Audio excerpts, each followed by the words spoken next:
Hello friends, welcome to our horror world.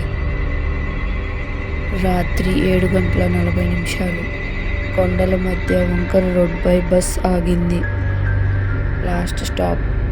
Driver మాట చాలా చిన్నగా వినిపించింది, కానీ ఆ మాటలో ఏదో హెచ్చరిక ఉంది. నిధి బస్ దిగింది.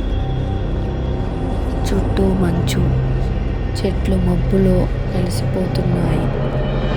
దూరంగా ఒకే ఒక లైట్, కొండపై హిల్ స్టేషన్ లాడ్జ్. ఆ కొండల గురించి ఒక మాట మాత్రమే విన్నది. ఇక్కడ రాత్రి ఎవ్వరూ పేరు పిలవరు. పిలిస్తే అది మనిషి కాదు. రోడ్డు లేదు, చిన్న రాళ్ళదారి మాత్రమే. నిధి నడుస్తుంటే తన శ్వాస శబ్దమే చాలా గట్టిగా వినిపిస్తుంది. అలా ముందుకు వెళ్తుండగా నిధిని ఎవరో పిలిచినట్లు అనిపించింది. అది నిధి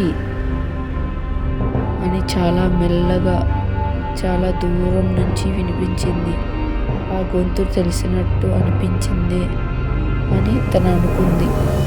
ఇది అన్నయ్య గొంత అని అనుకుంది. ఇప్పుడు వెంటనే వెనక్కి తిరిగి అన్నయ్య అని అనుకోకుండా నోరు జారింది. మబ్బు ఒక్కసారిగా కదిలింది. చెట్లు దగ్గరయ్యాయి.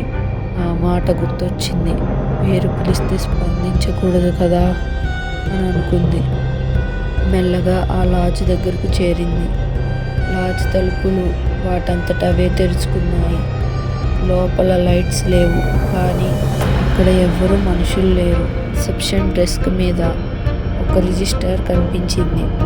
నిధి పేరు ముందే ఉంది. Room number 303. Check in time 9 PM అని. ఇప్పుడు టైం 7:58 PM అయింది. నేను ఇంకా రాలేదు కదా అని చాలా భయపడింది. గదిలోకి వెళ్ళింది. సేమ్ 303 రూమ్కి. గదిలో అద్దం ఉంది. అద్దంలో నిధి కనిపిస్తోంది, కానీ అద్దంలో ఉన్న నిధి డిఫరెంట్గా ఉంది. ఆమె కళ్ళు నిధి వెనక్కి చూస్తున్నాయి. అద్దంలో నిధి నోరు కదిలింది. నువ్వు ఇక్కడ నుంచి వెళ్ళలేవు అని. వెంటనే అద్దం పగిలిపోయింది. నిధి ఇదంతా పట్టించుకోకుండా రూమ్ని చూస్తుంది. బెడ్ కింద ఒక డైరీ కనిపించింది. ఈ కొండలు, పడిపోయిన వాళ్ళ జ్ఞాపకాలు, ఎవరు ఇక్కడ ఎవరిని కోల్పోయారో వాళ్ళ పేర్లనే రాత్రి పిలుస్తాయి. నిజం ఒప్పుకుంటేనే ఉదయం చూస్తారు అని ఉంది. నిధి కూర్చునిపోయింది. అన్నయ్య ఈ కొండల్లోనే 2 ఏళ్ల క్రితం మిస్సింగ్ అని అనుకుంది. అతను జారిపడ్డాడని చెప్పారు, కానీ నిధికి తెలుసు ఆ రోజు అతన్ని ఒంటరిగా వదిలేసిందని. బయట అడుగుల శబ్దం.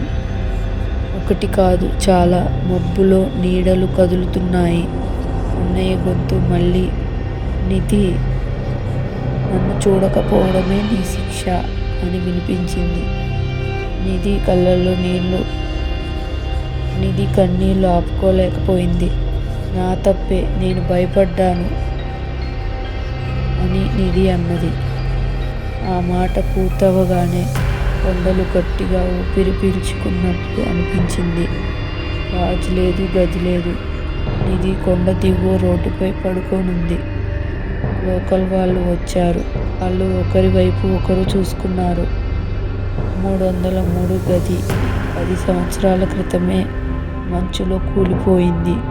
నిధి చేతిలో ఒక చిన్న లోహం, అన్నయ్య వాచ్.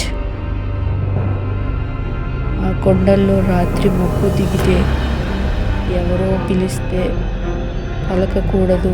కొండలు నీ తప్పును గుర్తించేయి. మీకు ఇలాంటి కథలు ఇంకా కావాలి అనిపిస్తే మా ఛానల్ని సబ్స్క్రైబ్ చేయండి.